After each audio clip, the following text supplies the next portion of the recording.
que en los 4 encuentros que tenemos por delante vamos a trabajar sobre la dimensión humana en los dos aspectos, tanto lo que es la, la Biblia como palabra de hombre, en paralelo con la Biblia como palabra de Dios, y lo que es esto que aparentemente cuando lo leemos nos parece que son errores en la Biblia, ¿no? Entonces les decía que la analogía más propia para el tipo de texto que es la Biblia, la analogía más propia es la encarnación de Jesús, ¿no? Lo mismo que nos cuesta con la encarnación de Jesús. Nos cuesta entender su dimensión humana, el hecho de que él creció, el hecho de que tuvo que aprender cosas, el hecho de que le dolió una muela, el hecho de que le salió acné. Eso nos parece que no. ¿Cómo le va a pasar a Jesús? Claro que le tuvo que haber pasado a Jesús, porque era verdaderamente un ser humano. Y entonces, cuando vamos a la Biblia tenemos ese mismo, entre comillas, escándalo, ¿no? ¿Cómo la Biblia va a tener un poema de bodas en donde se habla del matrimonio hasta en términos subiditos? Bueno, pero ¿por qué no? Es decir, si es propio del ser humano, por ejemplo, casarse y la pasión matrimonial y tal, ¿cómo no lo va a tener la Biblia? Yo diría, ¿cómo no lo va a tener la Biblia? ¿Ven? Y con eso pasa lo mismo, ¿ven? El libro, vamos al libro de Kohelet. El libro de Kohelet es un libro, yo diría que es, entre comillas, escandalosamente depresivo, ¿no? Porque nos habla de vanidades, todo es vanidad y parece que no hay nada en este mundo que sirva para nada, ni siquiera la fe, y hasta da un poco lo mismo todo. Bueno, pero es que forma parte de ese mundo del hombre esa distancia con lo divino que hace que no lo podamos apresar así como yo tengo este termo al lado, así lo tengo a Dios. No, y a veces también nos cansamos. La búsqueda de Dios también cansa, como cualquier búsqueda. No, y eso está en la Biblia, porque los escritores humanos no dejaron de ser humanos cuando Dios los inspiraba. Al contrario, Dios los inspiró y los llevó a la plenitud de lo humano. Bueno, entonces, eso yo les decía nos cuesta bastante. Entonces le dedicamos la mitad del curso a ir compenetrándonos con eso que es la Biblia como escritura humana. Ojo, eso no significa que el magisterio de la iglesia ya tiene totalmente aprendido, como les digo siempre, no saca del estante el libro con las verdades bíblicas aprendidas. Ya tiene del todo aprendido lo que es la dimensión humana de la Biblia y nos lo va tirando en documentos de a poquito, porque nosotros no podemos masticar todo junto. No, no es así. La iglesia va descubriendo, y de hecho, esta verdad bíblica tan profunda que es que la Biblia es palabra de hombre, así como es palabra de Dios, así como Cristo es Dios verdadero y hombre verdadero. Fíjense que esa verdad, Cristo Dios verdadero, hombre verdadero, tardó 3 siglos en formularse. 3 siglos tardó en formularse. Lo mismo pasa con la verdad bíblica de que la Biblia es palabra de Dios y palabra de hombre. Tardó muchos siglos en formularse, en realidad muchos más que 3. El primer documento en donde se nos habla concretamente de la dimensión humana de la escritura, más allá de la fórmula los autores bíblicos, que es una fórmula que se ha usado siempre, más allá de esa fórmula, cuando realmente se habla de la dimensión humana de la escritura bíblica, el primer documento es de 1943. O sea, para que nos demos cuenta, digamos, cómo le costó a la iglesia ir descubriendo ese aspecto. Bien, precisamente hoy uno de los cometidos es tratar de comentar un poquitito ese documento que es fundamental en la historia del pensamiento bíblico y del magisterio bíblico, ¿no? Claro, vamos a la diapositiva 2, ¿no? Yo les empiezo aquí con, aunque es innegable que la escritura fue hecha por hombres, no es evidente que el hombre sea autor de ella. ¿Por qué? Porque ustedes saben que con la palabra autor no queremos decir cualquier relación de alguien con un escrito. Por ejemplo, si yo tomo este libro y lo pongo aquí al costado y me pongo a escribir este libro, no soy autor del libro. Soy transcriptor, copista, lo que sea, pero no soy autor del libro.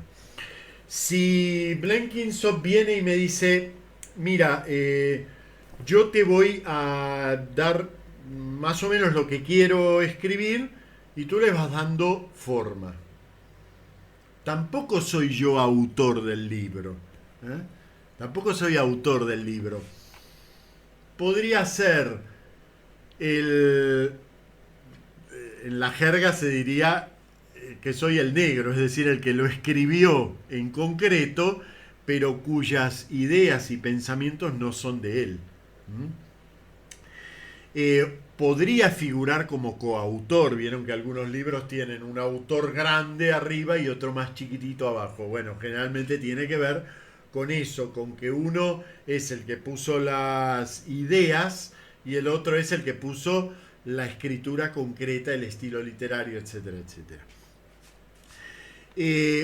Si yo escribo la autobiografía del rey Juan Carlos, ahí ya es más difícil. ¿Quién es el autor? Autobiografía. ¿Quién es el autor? ¿Aquel de quién o quien se supone que es el que está escribiendo o el que realmente lo escribió?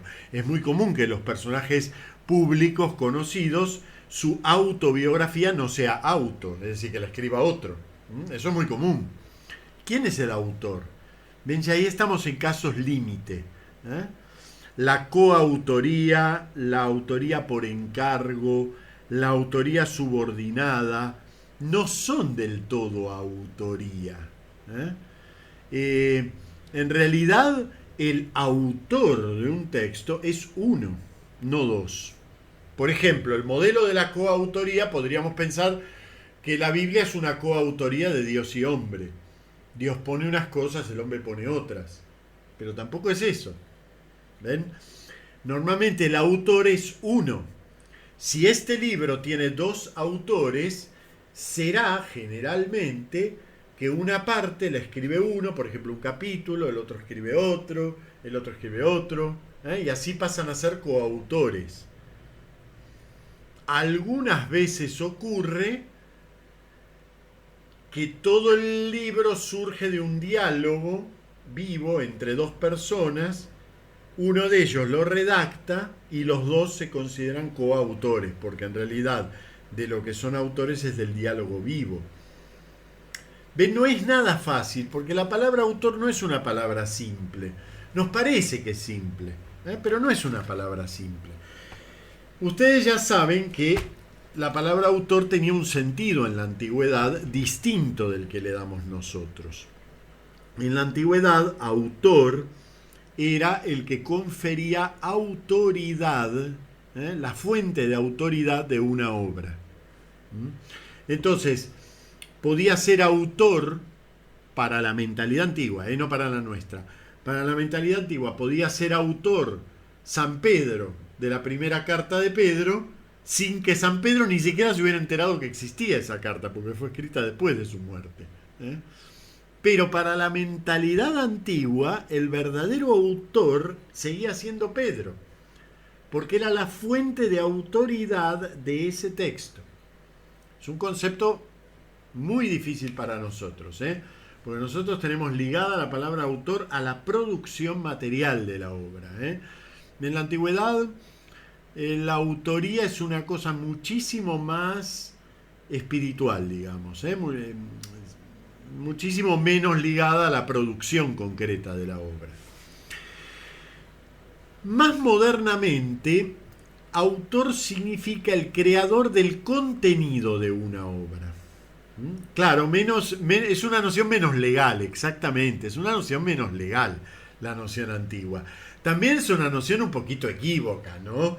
Porque ya vemos que el que escribe no solamente pone por escrito ideas, también le da forma. Y al dar forma, ya sabemos que la forma condiciona el contenido.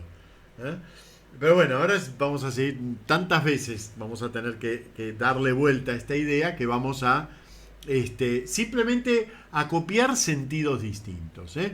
En la actualidad solemos entender que autor es el creador del contenido de la obra. Creador del contenido de la obra. ¿Mm?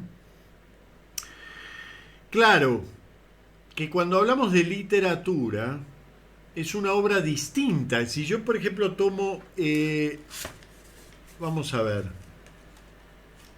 tomo esta tarjetita. ¿Eh? Dice Hostal Mitre.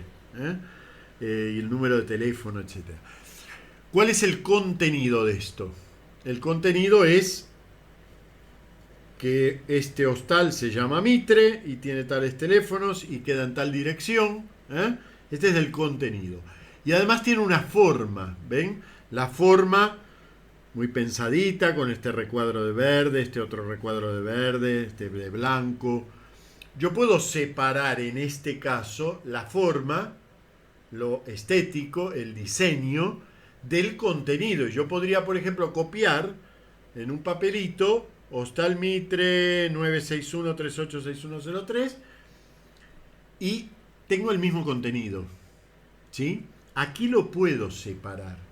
Entonces yo puedo decir, el dueño de la información es el Hostal Mitre.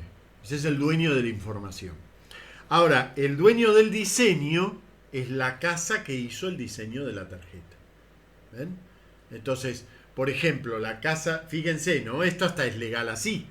La casa de diseño no puede usar esta información para cualquier otra cosa, porque no es de ellos, es del hostal. Y el hostal no puede usar este diseño cuando se le ocurre. Tiene que pagar un canon al que se lo diseñó, porque es su diseño, es de él. ¿Ven? Podemos separar ahí forma y contenido. Pero cuando vamos a una obra literaria, o por ejemplo a un cuadro, o por ejemplo a una escultura, ya la forma y el contenido no se pueden separar con tanta facilidad. Por ejemplo, miren, ya que mencioné Kohelet, pero podría tomar cualquier otro ejemplo, ¿no? Vanidad de vanidades, todo es vanidad. Así comienza el libro de Kohelet, el libro del Eclesiastés. Vanidad de vanidades, todo es vanidad. Evidentemente, ese principio, vamos a leer algunos versos más.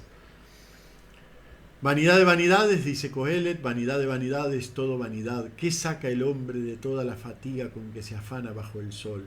Una generación va, otra generación viene. La tierra para siempre permanece. Sale el sol se pone, corre hacia su lugar, vuelve a salir, sopla el viento hacia el sur, sopla hacia el norte, gira que te gira, sigue el viento y el viento vuelve a girar. Esto sigue, es bellísimo el libro de Kohelet. Es muy duro, pero es muy bello.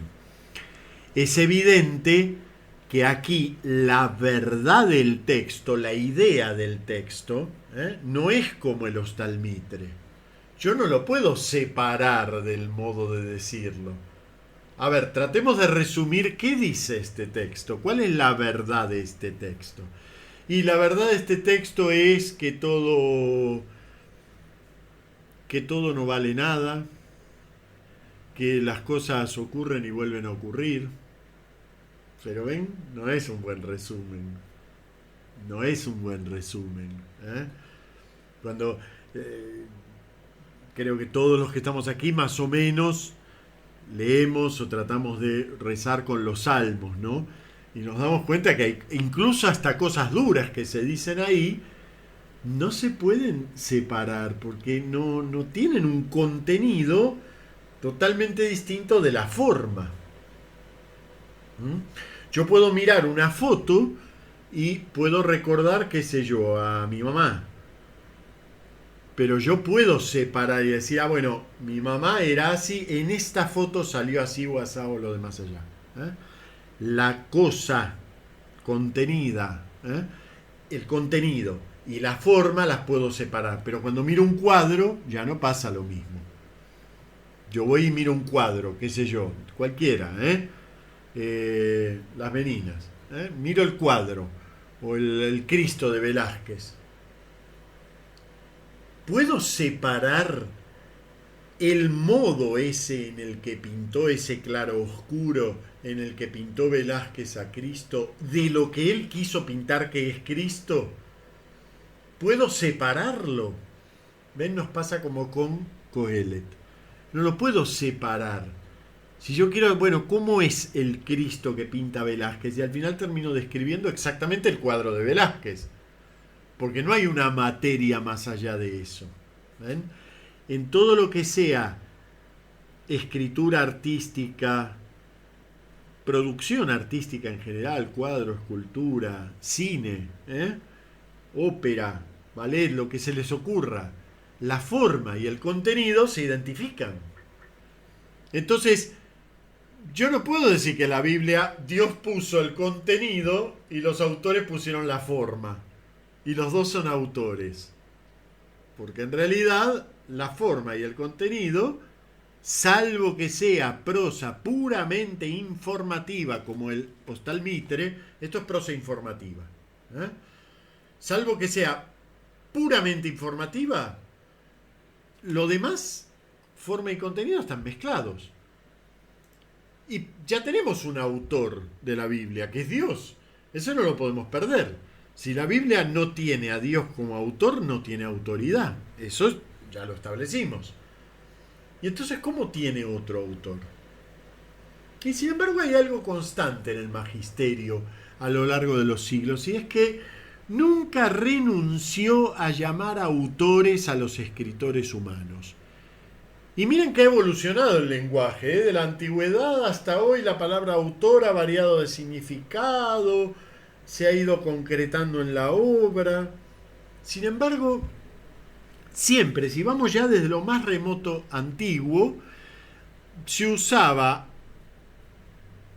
como palabra específica a geógrafo, escritor sagrado, pero siempre se lo ha considerado oscuramente autor, sin poder definir exactamente en qué sentido eran autores.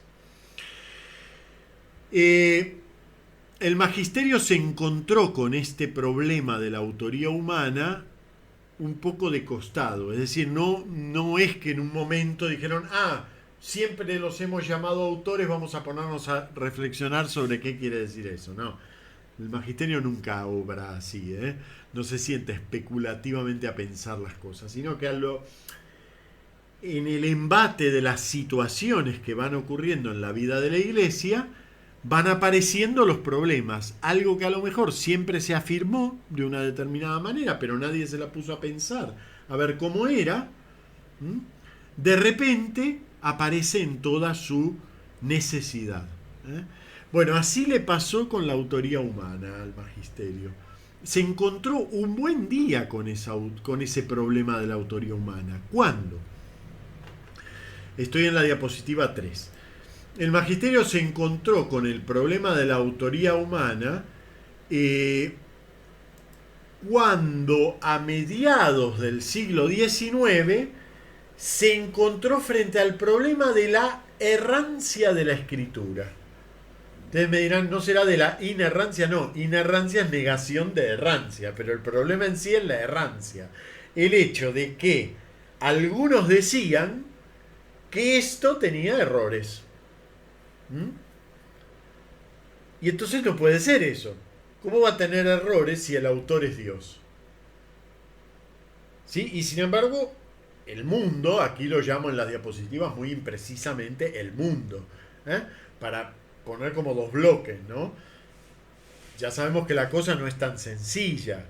Los propios estudios eclesiásticos, la mayor parte de los biblistas que empezaron a darse cuenta del problema de la errancia bíblica eran eclesiásticos, gente de la iglesia, no eran advenedizos.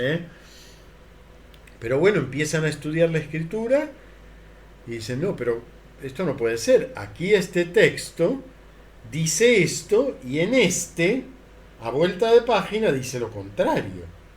Entonces tiene errores. Y la iglesia dice, no, Dios es el autor de las escrituras, no puede tener errores. ¿Sí? Entonces, eso es lo que va llevando de a poquito, ahora vamos a hablar de esa crisis escriturística, va llevando a la cuestión de la autoría humana. Pero lo primero que hace la iglesia es cerrar filas en torno a esta verdad de la escritura. La escritura no puede contener errores. Y lo va a decir con estos términos la Providentissimus Deus, 1893. Está tan lejos de la divina inspiración el admitir error que ella por sí misma no solamente excluye el error en absoluto, sino que lo excluye y rechaza con la misma necesidad con que es necesario Dios. Perdón, que Dios, verdad suma, no sea autor de ningún error. O sea, es la absolutez de Dios la que garantiza la verdad de la Escritura. Fíjense qué fuerte, ¿eh? La absolutez de Dios es la misma que la absolutez de la verdad de la Escritura. Porque si Dios es el autor de la Escritura, se identifica con aquello de lo que es autor. Así que la verdad de la Escritura es la verdad divina por excelencia. Es extremo, ¿eh? Bueno. Pero tiene errores, decían los estudiosos, ¿eh? Tiene errores. Bueno, eso lo trato en la diapositiva 4, lo que podríamos llamar la gran crisis escriturística. Y aquí hay algo fundamental que sería muy lindo que ustedes leyeran todo este proceso. Es largo y es complejo, pero es lindo para leer. Es interesante, porque ahí uno puede investigar muchas cosas, no solo cuestiones de escritura, sino también descubrir cosas propias de lo que podríamos llamar la dialogología. O sea, estudiar cómo son dos personas que tratan de dialogar pero no ponen empeño en dialogar. Yo les pongo aquí, si se leen en perspectiva histórica los debates en torno a la escritura en el siglo XIX e inicios del XX, se tiene la impresión de un diálogo de sordos. Todos vociferan, hasta con anónimos, ¿eh? Es decir, a una cosa que dice la iglesia le responde un escriturista, pero anónimo, con toda una serie de fundamentos científicos de por qué está mal. Entonces la iglesia saca una condena de todos los errores, y aísla esas frases sueltas y condena todo, el sílabus. ¿Sí? Realmente todos vociferan, todos hablan a los gritos en los siglos XIX y XX acerca de la verdad de la escritura. Pero ninguno quiere, realmente no, quizá no están preparados los espíritus, quizás algo falta, o era necesaria esa crisis para que nos pusiéramos a pensar en serio, ¿no? Parece que nadie está dispuesto a ver por qué el otro afirma lo que afirma. Y siempre que hay una ruptura de diálogo tiene que ver con esto, con que uno no terminó de meterse en la piel de lo que el otro está tratando de decir. A veces el otro no sabe decir las cosas con corrección, pero está tratando de decir algo cierto. ¿Qué trataba de decir el mundo? El mundo quería ver reconocida la realidad profundamente humana, incluso faliblemente humana, de la Biblia. Quería ver reconocido eso, es decir, para el siglo XIX era muy importante, por ejemplo, descubrir al leer a Platón, descubrir a ver en qué texto se había basado Platón. Eso era propio de la crítica y del tipo de lectura que hacían en el siglo XIX, ver el texto y su fuente, y sus estadios anteriores, etcétera, etcétera. Entonces, claro, el estudioso iba a la Biblia y quería que se le reconociera que él había descubierto que Moisés, al escribir el Pentateuco, obviamente ya para nosotros sabemos que no es el autor, pero en aquel momento se afirmaba eso, que Moisés al escribir el Pentateuco había usado fuentes.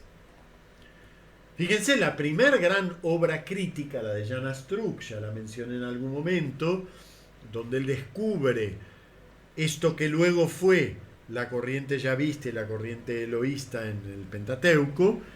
Él lo publicó anónimo, en 1740 más o menos, anónimo por supuesto, porque no hay que andar despertando a los monstruos dormidos, y lo llamó de las fuentes que utilizó Moisés al componer el Pentateuco.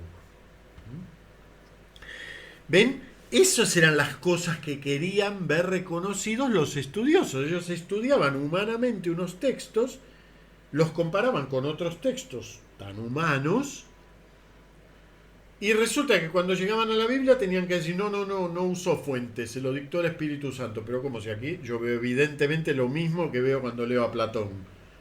Como aquí usó fuentes y aquí no usó fuentes. ¿Ven? Querían ver reconocida la realidad profundamente humana de la Biblia. Y a su vez la Iglesia quería ver reconocida la autoridad divina absoluta de las Escrituras. En definitiva, la Biblia es la escritura de la Iglesia. Eso ya lo hemos visto, y bien hemos visto cómo avanzando el tiempo cada vez más somos conscientes de que la Escritura no es un libro que vino en un ovni, sino que la Escritura nace del proceso mismo de fe de la Iglesia, ¿no? Entonces es su Escritura. La Iglesia quiere ver reconocida la autoridad divina absoluta de sus Escrituras. La Iglesia se siente con derecho a escudriñar esas escrituras y encontrar una enseñanza auténtica, porque ella misma está en el proceso de las escrituras desde que esas escrituras nacieron hasta hoy. ¿Y qué pasaba con estos estudiosos? Y pensaban lo mismo que pensamos espontáneamente. Si tienen un autor humano, entonces no puede ser Dios el autor. Lo mismo que los fundamentalistas, pero al revés. Si tiene un autor divino, no puede tener autor humano. Y el mundo quería ver reconocida esa realidad humana. Y por lo tanto rechazaba la autoridad divina, que ni la cuestionaba ni nada, simplemente la rechazaba. No se ponía a pensar sobre ella. Entonces, ven, estas son las dos razones que estaban en oposición. Y claro, son dos razones que están en oposición, pero que los argumentos de uno y de otro no son buenos. Ninguno le supo hacer ver al otro lo que quería realmente enseñar. La Iglesia en el siglo XIX está en una encrucijada de un mundo que ha cambiado mucho, un mundo que la propia Iglesia ya mucho no lo entiende. No había terminado de asimilar la Revolución Francesa y todo lo que la Revolución Francesa supuso. No había terminado de asimilar un montón de otros aspectos, y vienen unos, para colmo eclesiásticos ellos mismos, porque ya, como les digo, los grandes estudiosos de la Biblia que sientan el principio de la realidad profundamente humana de la Biblia son eclesiásticos. Vienen unos y dicen, no, pero aquí hay errores. Aquí esto se contradice con esto. Y la Iglesia, que no había terminado de asimilar el nuevo mundo, podríamos decir, se movió. Yo creo que hoy podemos darnos cuenta que se movió con bastante torpeza. Una cosa es defender la verdad y otra cosa es defenderla bien. Se movió con bastante torpeza, pegando palos sobre la mesa, golpes sobre la mesa. Muchos católicos hoy siguen creyendo que ese es el único modo de ejercer el magisterio, pegar golpes en la mesa. Entonces el Concilio Vaticano II, como no condenó a nadie, es un mal concilio. Los verdaderos concilios terminan con una lista así de condenas. Bueno, ¿ven? Sigue habiendo católicos con esa mentalidad. Nada más que en el siglo XIX esa era la mentalidad más extendida dentro de la Iglesia. Entonces, claro, la Iglesia, ¿qué hizo? Empezó a dar golpes sobre la mesa. La escritura es mía, la escritura es mía, la escritura es mía, y yo sé lo que digo sobre la escritura, punto. Y si no te gusta, ya no eres más eclesiástico, te vas afuera. No pienso escucharte. Esa es la actitud. Y la actitud por parte del mundo era la misma, pero del otro lado. Es decir, mi razón es mi único tribunal. De hecho, lo formulaban así: la razón es el único tribunal. Y por lo tanto, todo aquello que exceda el tribunal de la razón, no hay autoridad que lo pueda validar. Bien, dos partes que no se entendieron, y no se entendieron por muchas cosas, por, como me pone aquí Alex, por desplazar el foco de la discusión, ¿eh? Por desplazar el foco de la autoridad, por querer primero la autoafirmación y luego la verdad, y por un tema fundamental, que lo iremos tratando, hoy no abordamos esto, lo abordamos la próxima vez, pero un tema fundamental que por lo menos vamos a tenerlo formulado, y que es una comprensión puramente proposicional de la verdad. ¿Qué habré dicho? Bueno, ¿qué es la verdad? Qué pregunta. Se la hizo Pilato a Jesús y le hizo la pregunta ¿qué es la verdad? Y se dio vuelta y se fue. ¿Qué es la verdad? Bueno, no voy a dirimir ahora filosóficamente ni teológicamente lo que es la verdad. Pero lo acabo de poner en algunos ejemplos. ¿Cuál es la verdad de este texto? La verdad de este texto es su información. Hostal Mitre, teléfono tal, dirección tal. Su información es su verdad. Entonces, cuando yo separo contenido y forma, el contenido es verdadero o falso. La forma es bella o no bella, adecuada, linda, pero no es ni verdadera ni falsa. Eso es una concepción proposicional de la verdad. La verdad consiste en las proposiciones verdaderas. ¿Este hostal se llama Mitre? Sí, entonces la proposición hostal Mitre es verdadera. ¿Este hostal Mitre tiene el teléfono 961? Sí, entonces esa proposición es verdadera. Eso vale para la tarjetita del hostal Mitre, Claro que vale. Existe la verdad proposicional. Yo, por ejemplo, si ahora digo, ahora llueve. A ver, abro la ventana. No llueve. Proposición falsa. Eso es una verdad proposicional. ¿Con qué la comparo? Con algo, con la cosa dicha. Este termo es rojo. Constato que es rojo y por lo tanto esa proposición es verdadera. Ahora, si yo les digo, este termo es verde. Miramos, no es verde. Proposición falsa. Eso es una concepción proposicional de la verdad. Yo tomo el enunciado y lo comparo con algo externo, la realidad de la que ese enunciado habla. ¿Sí? Ahora, yo digo, por ejemplo, Jesús murió por nosotros. ¿Con qué lo puedo comparar eso? ¿Dónde está el objeto del que yo estoy hablando? ¿Cuál es el objeto termo, lluvia, hostal Mitre con el que yo lo puedo comparar? ¿Es una proposición que puede ser verdadera o falsa? ¿O es otra clase de proposición? Ahora volvemos al Kohelet. Vanidad de vanidades, dice Kohelet, vanidad de vanidades, todo es vanidad. ¿Qué saca el hombre de toda la fatiga con que se afana bajo el sol?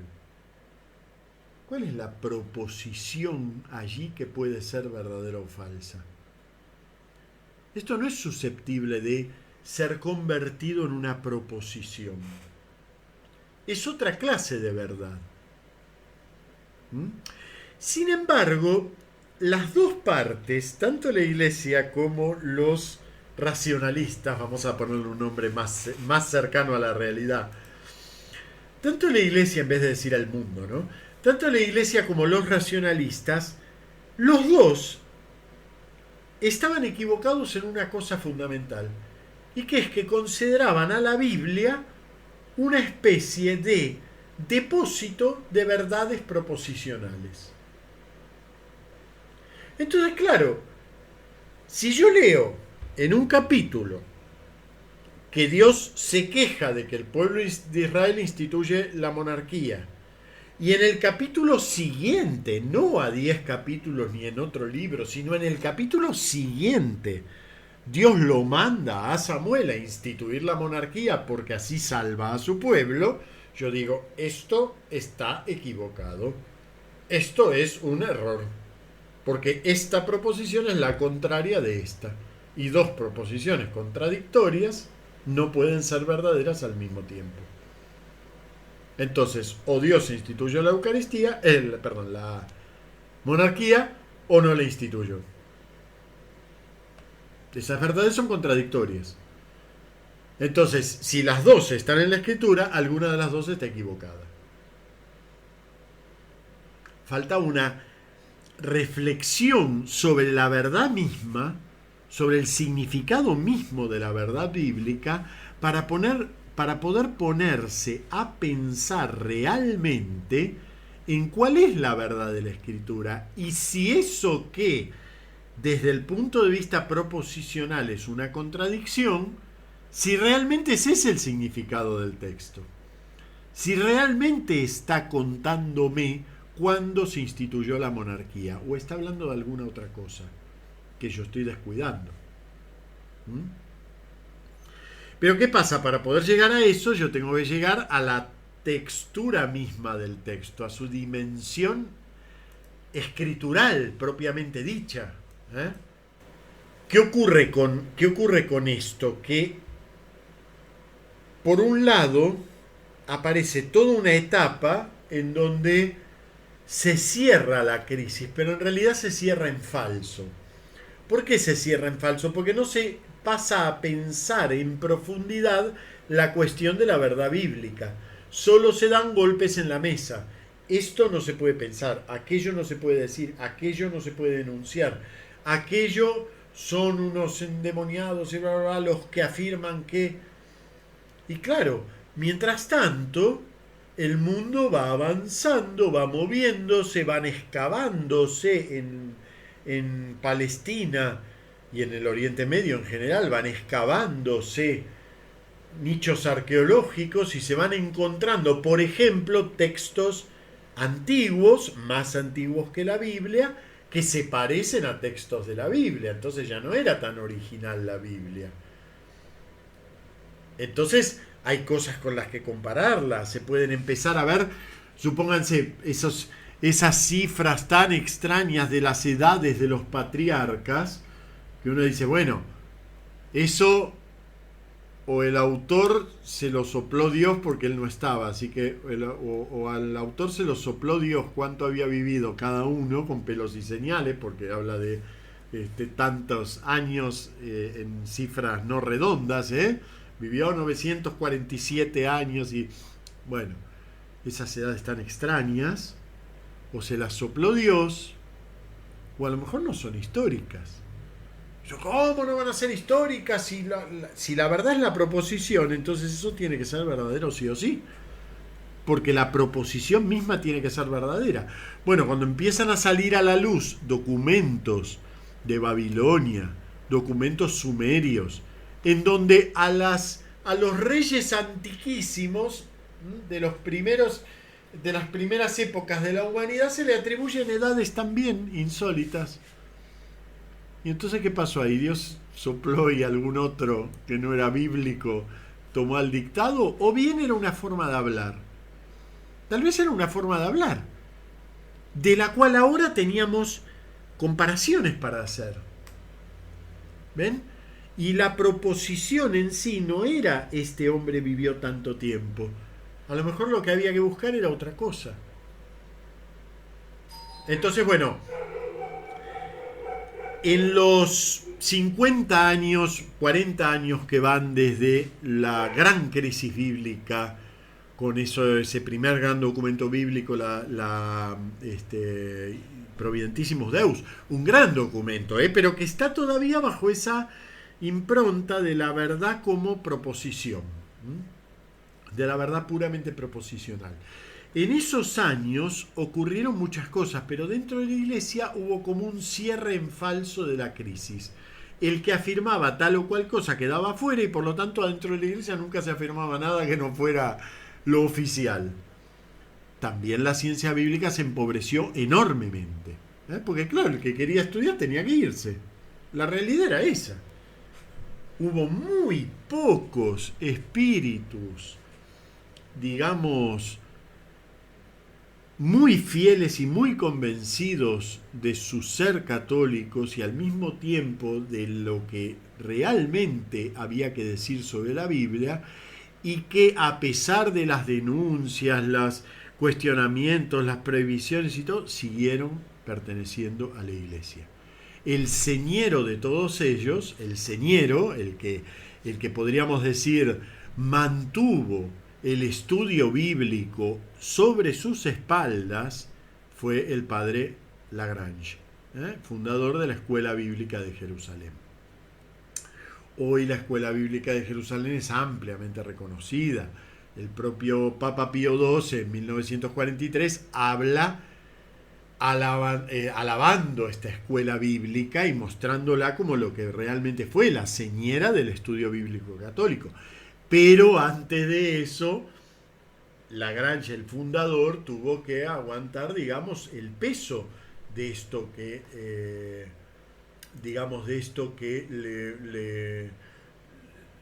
le pasaba a cualquiera que quería estudiar la Biblia en la iglesia.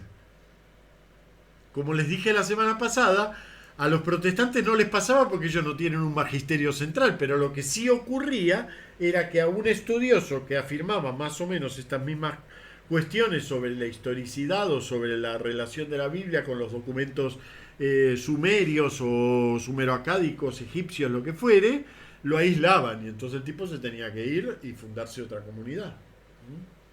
O sea que el panorama de fe y Biblia era un panorama que estaba mal cerrado. La crisis estaba, pero latente. Bueno, recién se cerró de verdad la crisis en 1943. Yo estoy en la diapositiva 5. En 1943. Cuando el Papa Pío XII, claro, aquí se imaginarán que no es que no pasó nada entre 1893 y 1943. En esos 50 años pasaron mucho. Pero pasaron sobre todo cosas soterradas. Porque claro, nadie se atrevía a hablar demasiado alto. Además había un clima, sobre todo en el pontificado de Pío X, el clima de sospecha fue horroroso. Incluso había una sociedad paralela, el Sodalicium cristiano, que directamente se dedicaba a la denuncia de todos aquellos que podían ser sospechosos de modernismo. Un estilo infocatólico, pero con muchísimo más poder dentro de la iglesia, porque realmente tenían influencia. Pero es el mismo estilo, así vieron como es infocatólica, que se la pasa clamando por golpes en la mesa de el obispo en Finlandia, el obispo de los hielos finlandeses dice que el matrimonio no es indisoluble. Y chao, y ellos están siempre al tanto del obispo de Marte que dijo, y claro, son todas frases sacadas de contexto, como uno no sabe finlandés, no puede saber qué dijo el obispo en realidad, y se va creando ese clima de sospecha, ¿no? De sospecha y uy, aquí hay alguien que está metiendo herejías, y así fue, sobre todo durante el pontificado de Pío X, como les digo. A la muerte de San Pío X, esto aminoró bastante. El sodalicio perdió totalmente su influencia. Benedicto XV vino con otra mentalidad, mucho más, no abierta, pero porque lo de abierto y cerrado es algo muy relativo, pero vino con una mentalidad muchísimo menos beligerante. A Benedicto XV le sucedió Pío XI, que ya, fíjense, si ustedes van siguiendo la cronología de las declaraciones de la Pontificia Comisión Bíblica, son casi una radiografía de la beligerancia que había en la iglesia. Y ya con Benedicto XV ya dejan de sacar esos documentos terribles de los primeros años. Ya con Pío XI, no sé si hay algún documento bajo el pontificado de Pío XI de la Pontificia Comisión Bíblica, pero incluso si hay algún documento no es del estilo de los primeros.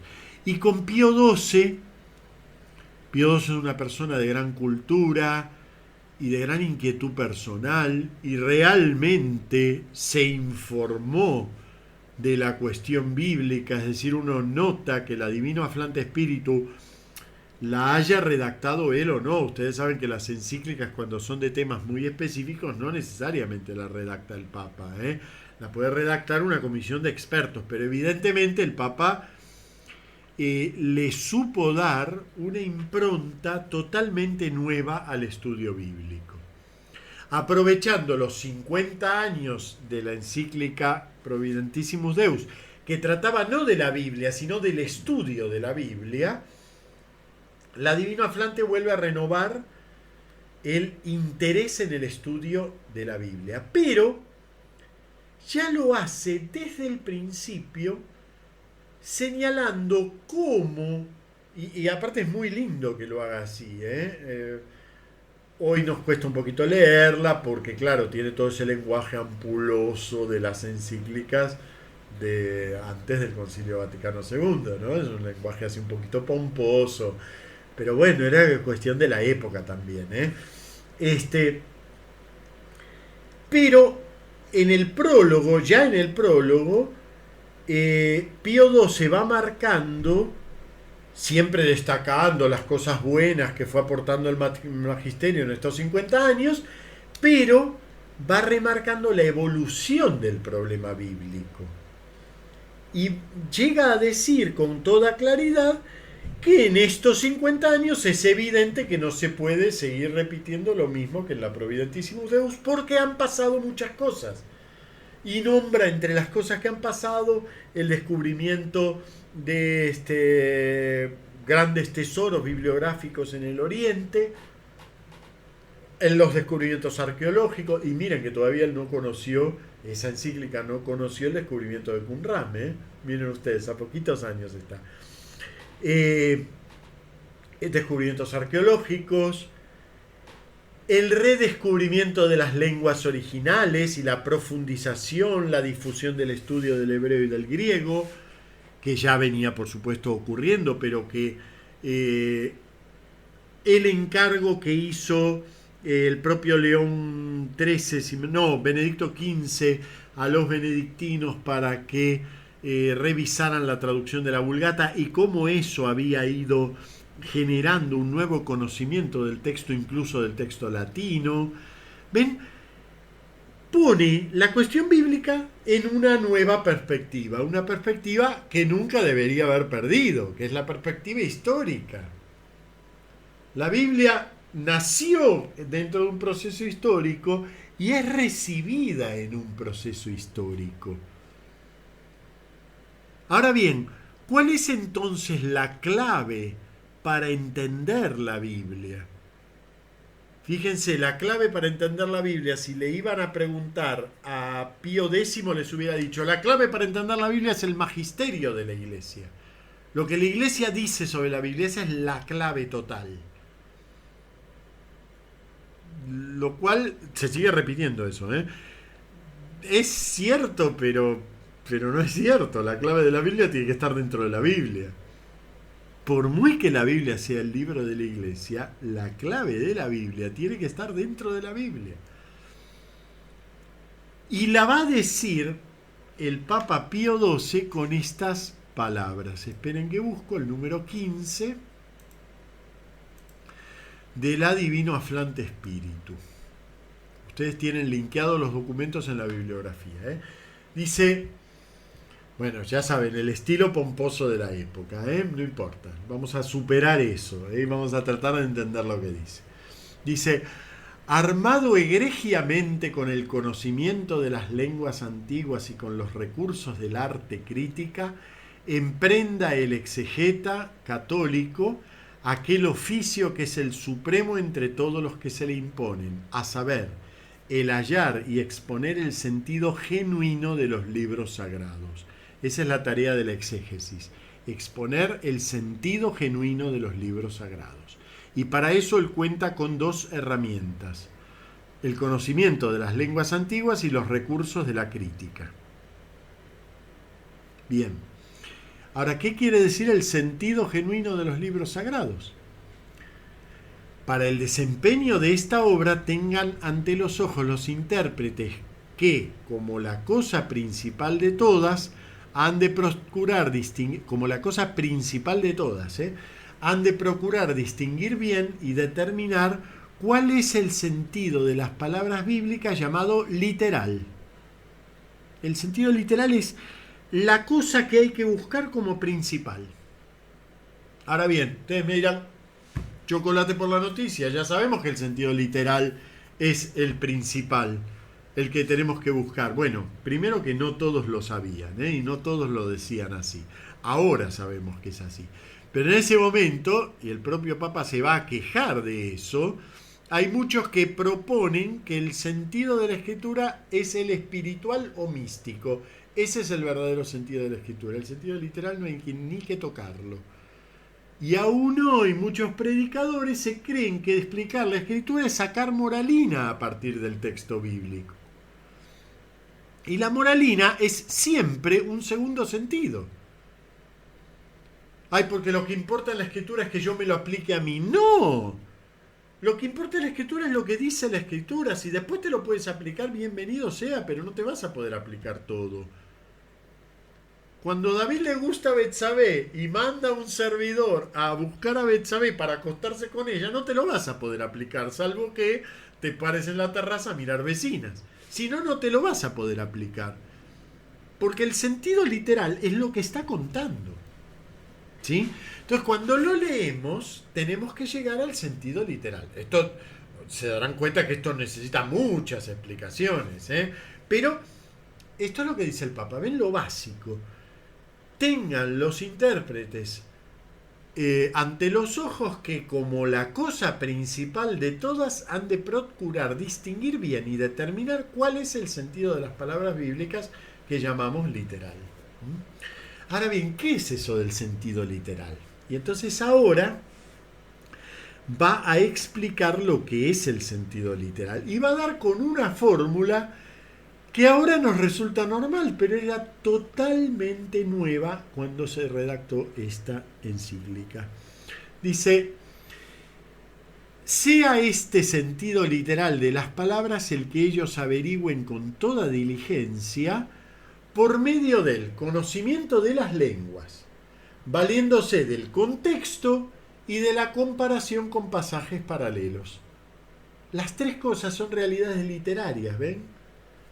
Conocimiento de las lenguas, contexto y comparación con pasajes paralelos.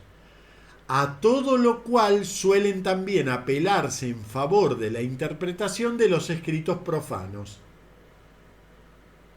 O sea, eso que hasta ahora venían rechazándose, comparar la Biblia con una literatura profana, el Papa dice: no, momento, usemos los mismos procedimientos que usamos para Platón y estamos más cerca del sentido literal.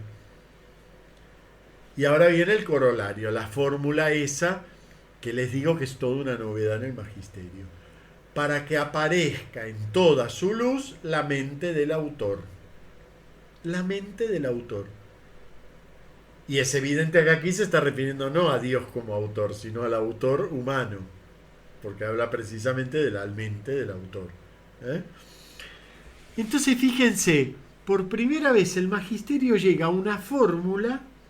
Después habrá que ver cómo se articula de nuevo autor divino y autor humano. Pero, ven, la Biblia, fíjense todo lo que dice en este número 15. La Biblia es una literatura. Como literatura que es una literatura que puede parangonarse con las literaturas que conocemos. Y por lo tanto, para leerla yo necesito de las herramientas que utilizo para leer todas las literaturas. Y aquí va a ser un catálogo mucho más amplio, pero aquí en el número 15, en el resto va a seguir catalogando cosas, pero en el número 15 va a nombrar tres cosas básicamente literarias: el conocimiento de las lenguas, el contexto, la comparación con pasajes paralelos. Y así tiene que surgir, por fin, a la luz, la mente del autor. Ese va a ser el criterio fundamental para llegar a la verdad literal de la escritura. ¿Qué quiso escribir el escritor humano? La, en sí, el documento posterior de Verbum precisamente va a articular estas dos comprensiones. Pero claro, hoy no nos podemos detener en todo. Entonces la articulación la tendremos que buscar después. ¿Eh? Pero desde ya les adelanto que aquí no está del todo articulado. Aquí se habla por primera vez de la dimensión humana de los textos bíblicos. Y se ponen en valor esa dimensión humana. Pero termina el documento con una especie de apelación al misterio de la encarnación, sin terminar de articular del todo esas dos dimensiones. Toda esta parte teórica termina hablando de la encarnación y de que así como el verbo divino tomó carne humana, ven como empecé yo la clase, así también el autor divino tomó carne en la autoría humana. Como comparación es magnífica, pero no termina de articular las dos. El Concilio Vaticano II, en el documento de Verbum, va a lograr articular estas dos. Va a lograr articularlo. Ya se puede decir que es una verdad alcanzada, es decir, esto ya no se puede dar marcha atrás con esto. Son esos saltos en el magisterio. Así como uno puede aceptar que San Pablo haya dicho que Jesús fue instituido Hijo de Dios con poder desde la resurrección de entre los muertos, y uno ahí sabe que le falta esa fórmula, porque Jesús no es Dios solo desde la resurrección desde los muertos. Entonces miramos con ojos piadosos esa fórmula de San Pablo, porque entendemos que verdaderamente el magisterio necesitaba pegar un salto y llegar a la implicación divino-humana en Jesús. Y ven, después de San Pablo ya el Evangelio de Juan va a pegar un salto y va a hablar de la eternidad del Logos, de la palabra divina, que estaba de cara a Dios desde toda la eternidad y en determinado momento del tiempo se hizo hombre y el Verbo resultó carne. Eso está escrito 30 años después de la carta a los romanos. Entonces ya entre las dos hay un salto, pero todavía falta que se pegue otro salto y no se puede volver atrás en esos saltos, porque son realmente momentos. Eso es obra del Espíritu mismo. Eso es lo que dice Jesús cuando dice el Espíritu os llevará a la verdad completa. Eso es lo que está diciendo, que a lo largo del tiempo se va llegando a una compenetración en la verdad de las cosas muchísimo más profunda, y realmente sí, la Iglesia sabe sobre la Escritura más en la Divino Aflante que en la Providentissimus Deus. Sabe más. ¿Por qué? Porque descubrió la dimensión humana de la Escritura. Pero no la sabía antes, sí, sabía que el autor humano era autor, pero lo sabía oscuramente, nunca lo había reflexionado. Realmente aquí se produce eso, un quiebre en un buen sentido. Yo les pongo aquí, para evitar la palabra quiebre y todo lo que tenga de ambigüedad, les pongo aquí en la diapositiva 5 que introdujo realmente una importantísima corrección en el rumbo de la interpretación bíblica católica. O sea, íbamos caminando para allá y la Divina Aflante dice, no, a ver, para allá. Introduce un cambio de rumbo. Un cambio de rumbo que ya da lugar a nuevo conocimiento. Por eso siempre les insisto en esto, ¿ven? Por eso es tan importante, por ejemplo, cambiar la Biblia cada tanto y no quedarse con una Biblia de hace 50 años. ¿Por qué? ¿Pero cómo? ¿La Biblia cambia? No, la Biblia no cambia, pero sí cambia la comprensión católica de la Biblia, la comprensión humana. Pero nosotros que estamos dentro de la Iglesia va cambiando su comprensión de la Biblia. Y ven, aquí tienen una radiografía de un momento de cambio, que fue este Divino Aflante Espíritu. Bien. Yo aquí les copié y les subrayé en la diapositiva 6 3 aspectos que tienen que ver con los procedimientos literarios. ¿Ven que es totalmente distinto de la tarjeta del Hostal Mitre? Totalmente distinto. Porque yo aquí tengo nada más que información, pero yo en la Biblia no tengo nada más que información, tengo verdadera literatura. Y se hacen juegos de palabras, por ejemplo. ¿Cuántas veces cuando están trabajando conmigo un determinado texto, yo les digo, bueno, esto en el original, qué sé yo, dice, estaban los dos, Arum, pero no tenían vergüenza uno del otro, la serpiente era la más Arum de todos los hombres, de todos los animales del campo. Eso es un juego de palabras. Y si yo no conozco la lengua original, me lo pierdo. Y si me lo pierdo, tal vez me pierdo la mente del autor. ¿Ven? Entonces, la lectura de la Biblia, yo sé que esto nos pone siempre ante el vértigo. Uy, entonces ya nunca más podré leer solo la Biblia porque yo no sé hebreo y no sé griego. Entonces nunca más podré leer solo la Biblia en mi casa y entenderla. Bueno, la verdad es que sí, pero la Biblia no es nunca una lectura privada. La Biblia siempre la leemos en un contexto de lectura. Y ese contexto de lectura, porque también ella fue escrita en un contexto religioso, literario, espiritual. Todo ese contexto de lectura es la lectura eclesiástica y eclesial, las dos cosas. La hace la iglesia y se hace en un contexto de iglesia. No es indiferente que determinados textos, por ejemplo, se hayan usado mucho más en la iglesia que tales otros. Eso le da todo un contexto a nuestra lectura. Y un diálogo, pero diálogo no diálogo de sordos, diálogo de gente que se escucha. Bien, esos tres aspectos que ponen el número 15, el conocimiento de las lenguas, el contexto y la comparación con pasajes paralelos, son más bien un ejemplo de la dimensión literaria. El Papa quería ahí mostrar que de lo que estaba hablando era de la dimensión literaria. Ahora bien, ya en el número 22, y de allí en adelante, 22, 23, 24, o sea, sigue bastantes números, en el número 22 va a comenzar a ampliar ese suelo del sentido literal. Y va a mostrar, yo les pediría que hoy o mañana se sienten, porque no podemos leer todo aquí en clase, pero se sienten, busquen el link en la bibliografía, abran la Divino Aflante y no se pierdan en todo ese conjunto, pero vayan al número 22, al número 23 y vean cómo van apareciendo las distintas dimensiones literarias propias de cualquier literatura. La crítica de fuentes, la historia, el conocer, por ejemplo, cómo vivía el autor. El Papa dice que es importante conocer cómo vivía el autor para poder entenderlo. O sea, la dimensión sociológica del texto. Ven que nada de eso es ajeno a la Biblia.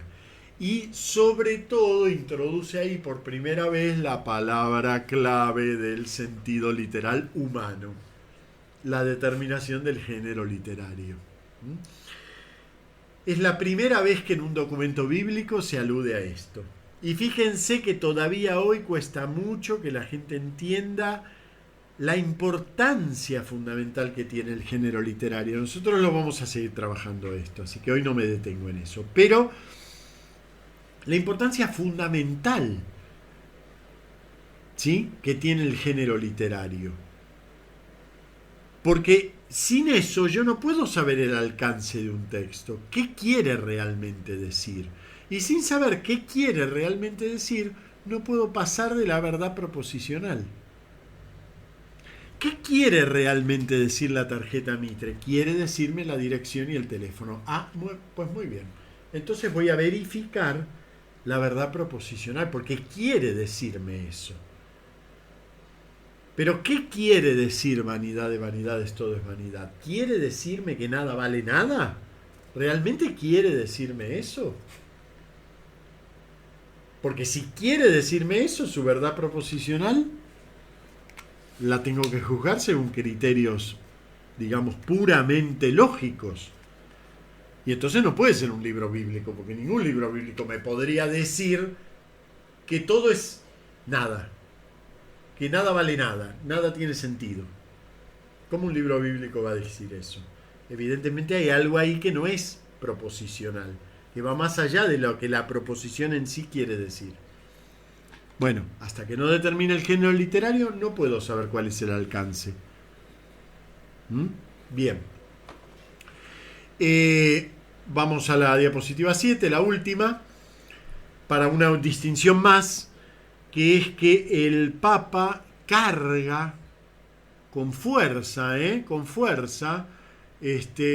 el número 17, contra una falsa piedad que busca en la Biblia sentidos espirituales, es lo que les decía antes, ¿no? Bueno, ¿qué me quiere decir a mí? No, espera, trata de entender qué quiere decir el texto y después verás si se puede aplicar a tu vida o no. Miren, en el fondo todo texto se puede aplicar a la vida de uno, pero no hay camino corto. El camino es siempre largo y sinuoso. No hay camino corto. No hay entrar derecho al texto y sacar su valor espiritual. No existe ese valor espiritual. Y eso es muy interesante que el Papa lo denuncie como una falsa piedad. O sea, sí, el sentido espiritual, el sentido místico. Vamos a ver, esta parábola que es complicada de entender, la del administrador infiel, por ejemplo. No, hay que buscar lo que Jesús nos quiere decir sobre a nosotros, sobre las riquezas, por ejemplo. No, eso no es lo que quiere decir la parábola del administrador infiel. Ni está hablando del purgatorio la parábola del administrador infiel. Nada de todo eso. Hay que buscar lo que realmente quiere decir. Puede ser muy trabajoso. Seguramente no lo puedo hacer solo. A ustedes les gusta, por ejemplo, cuando hacen cursos míos, que yo me ponga 1 hora y media y hable sobre 3 palabras de un texto. Pero yo no lo descubrí eso, Yo estudio. Es decir, tomo un montón de libros que explican sobre esos 3 y yo estudio. Cuando estudio, llego a una comprensión y al comprenderlo, en mi caso, mi carisma es que al comprender explico. Y el de otro será que al comprender aplica. Y el de otro será que al comprender comunica con el de al lado. Y crece, por ejemplo, en capacidad de consejo. Y cada uno tiene un carisma respecto a ese texto, pero ninguno llega al texto por sí solo. No existe llegar al texto por sí solo. El texto es siempre algo arduo. Precisamente esas corrientes espiritualistas, que es un espiritualismo barato, porque el texto sí que tiene espiritualidad, pero no es sencilla. Esas corrientes espiritualistas baratas quieren llegar tan inmediatamente al texto y lo que la Biblia te diga, que al final terminan recortando la Biblia, porque claro, no toda la Biblia se puede leer según lo que te diga. Entonces terminan recortando la Biblia. Pero resulta que la Biblia entera es palabra de Dios, no es una parte, toda ella. Cuando San Pablo dice, ahora no hablo en nombre de Dios, sino en nombre de mí mismo, y enuncia algo, eso también es palabra de Dios. Aunque San Pablo diga que es palabra suya, pero es palabra de Dios. Toda la Biblia es palabra de Dios, la parte que nos gusta y la que no nos gusta. La parte que entendemos y la que no entendemos. La que parece espiritual y la que no parece espiritual. Y cuando me dice vanidad de vanidades, todo es vanidad, eso también es palabra de Dios. Eso quiere decir que yo tengo que ir ampliando el registro. Y ampliar el registro quiere decir que la Biblia se vuelve un centro, que está aquí, alrededor del cual nos ubicamos eclesialmente, en comunión, y vamos llegando a la mente del autor.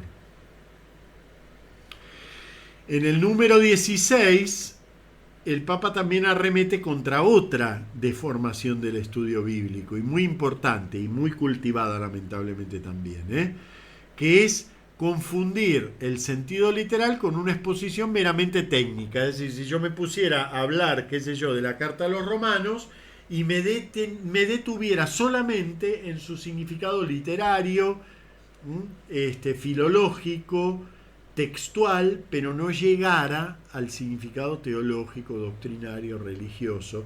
Eso es lo que el autor intentó. Él quiso hacer allí una enseñanza. Bueno, tenemos que llegar a eso. Nada más que la enseñanza no es una proposición aislable, no es la información de los talmitres. no es algo que yo pueda sacar del texto y dejarlo a un costado. La enseñanza está en ese diálogo con el texto. Bueno, bien, por hoy ya me parece que es bastante, ¿no? La semana que viene vamos a ver cómo la Dei Verbum concreta la cuestión de la dimensión divino-humana de la Biblia y cómo podemos avanzar en eso hasta llegar a comprender qué papel juegan esos aparentes errores del texto bíblico. ¿Eh? Y todo eso que podemos hacer de catálogos, de imprecisiones históricas, etcétera, etcétera, contradicciones, etcétera, etcétera. Bueno, muy bien. Me parece que bastante, ¿no? Por hoy, a pesar de la caída inicial. Así que bueno, hasta el miércoles que viene.